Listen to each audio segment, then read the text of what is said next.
সর্বজনীন পেনশনের প্রত্যয়ী স্কিম বাতিলের দাবিতে টানা ৪ দিন সর্বাত্মক কর্মবিরতি পালন করছে চট্টগ্রাম বিশ্ববিদ্যালয় শিক্ষক সমিতি, অফিসার সমিতি ও কর্মচারী ইউনিয়ন।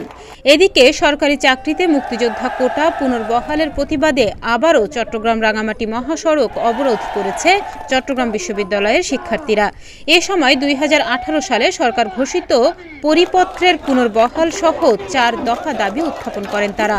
এই কোটা প্রথা আমরা আমাদের মেধার ভিত্তিতে চাকরি পাইতে চাই। এখানে কোনো কোটা প্রথা কোনো চলবে না। এটা এক প্রকার সাধারণ শিক্ষার্থীর প্রতি জুলুম, অন্যায়, অত্যাচার করা হচ্ছে। আমরা চাই এই সোনার বাংলা সকলের সমতা, সেই সমতার ভিত্তিতেই সব মেধাবীরা তাদের স্থান দখল করে নিক, সেটাই চাই।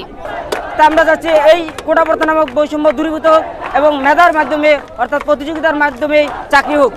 আন্তঃবিশ্ববিদ্যালয় শিক্ষক, অফিসার্স ও কর্মচারী ফেডারেশনের ঘোষণা অনুযায়ী প্রত্যয় স্কিম বাতিলের দাবি আদায়ে বিশ্ববিদ্যালয়ে চতুর্থ দিনের মতো সর্বাত্মক কর্মবিরতি চলমান রয়েছে। আন্দোলনের কারণে একাডেমিক অচলাবস্থা বিরাজ করছে বিশ্ববিদ্যালয়ে। দাবি আদায় না হওয়া পর্যন্ত আন্দোলন চালিয়ে যাওয়ার ঘোষণা দিয়েছেন তারা। গত পরশুদিন জাতীয় পেনশন কর্তৃপক্ষের একটি স্পষ্টীকরণ, একটি প্রেস রিলিজ আমাদের কাছে এসেছে। আমরা সেখানে দেখেছি, সেখানে তারা দুই একটি বিষয় একটু বলার চেষ্টা করেছেন যে আপনাদের চাকরির বয়স 65 করে দেওয়া হবে, তারপরে আপনার ওই নমিনি আজীবন পাওয়ার ব্যবস্থা, এই জাতীয় কিছু জিনিস আসছে। আমরা এটাকে টোটালি কগনিজেন্সিতে নিচ্ছি না। আমাদের সুস্পষ্ট দাবি হচ্ছে প্রত্যয় স্কিম থেকে বিশ্ববিদ্যালয়ের শিক্ষকদের অন্তর্ভুক্তি, যেটি প্রজ্ঞাপন জারি হয়েছে, অন্তর্ভুক্তিটা প্রত্যাহার করতে হবে। আমরা পাবলিক বিশ্ববিদ্যালয় সমূহ থেকে আমাদেরকে নাম বাদ দেওয়ার জন্য, আমাদের সবাই নাম বাদ দেওয়ার জন্য সরকারের কাছে অনুরোধ জানাচ্ছি। এছাড়াও আমরা চট্টগ্রাম বিশ্ববিদ্যালয় সহ সারা পাবলিক বিশ্ববিদ্যালয় মঞ্জুরি কমিশন এক অভিন্ন নীতিমালা নামে একটি নীতিমালা, পড়াশোনা নীতিমালা তৈরি করেছেন। অলরেডি এটা মন্ত্রণালয়ে সাবমিট করেছেন। আমরা এই নীতিমালা আমাদের সাথে আলাপ আলোচনা করে সিদ্ধান্ত নেওয়ার কথা ছিল, ওইটা করেনি তারা বরং সেটা আমাদের উপর চাপিয়ে দেওয়ার জন্য, সরকারকে ব্যাকাতে ফেলার জন্য তার চেষ্টা করছে।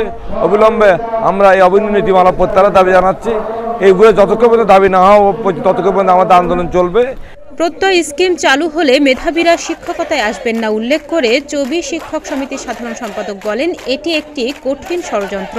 আপনারা জানেন যে 3টি কারণ প্রত্যয় স্কিম থেকে আমরা বিশ্ববিদ্যালয় শিক্ষকদের, পাবলিক বিশ্ববিদ্যালয় শিক্ষকদের আমরা প্রত্যাহার চাই। দ্বিতীয়ত হচ্ছে আমাদের দীর্ঘদিনের যে সুপার গ্রেডে যাওয়ার বিষয়টি সুরাহা হয়নি, সেটি আমরা নিশ্চিত করতে চাই।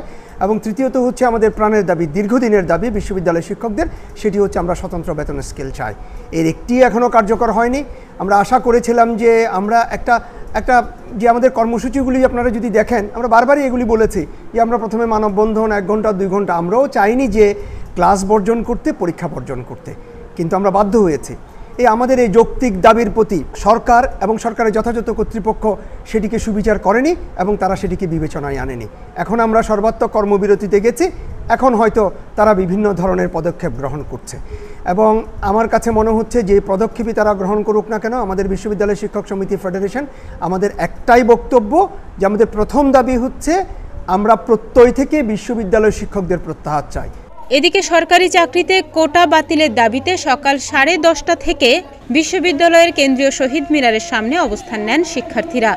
পরে শহীদ মিনার থেকে মিছিল নিয়ে বিশ্ববিদ্যালয়ের 1 নম্বর গেট দিয়ে আবারও চট্টগ্রাম রাঙামাটি মহাসড়ক অবরোধ করেন তারা।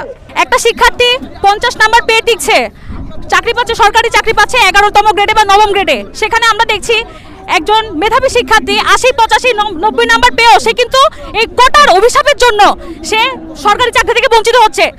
সরকারি চাকরিতে নিয়োগ পরীক্ষায় কোটা সুবিধা একাধিকবার বহাল করা যাবে না এবং কোটায় যোগ্য প্রার্থী না পাওয়া গেলে শূন্য পদগুলোতে মেধা অনুযায়ী নিয়োগ দিতে হবে।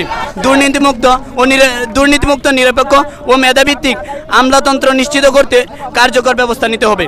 ঘণ্টাব্যাপী শিক্ষার্থীদের মহাসড়ক অবরোধের ফলে সড়ক জুড়ে তীব্র যানজটের সৃষ্টি হয়। তবে কোনো রকম সহিংসতায় জড়ায়নি আন্দোলনরত শিক্ষার্থীরা। সড়কের অ্যাম্বুলেন্স ও বিদেশ যাত্রীদের গাড়ি ছেড়ে দিয়েছেন আন্দোলনকারীরা।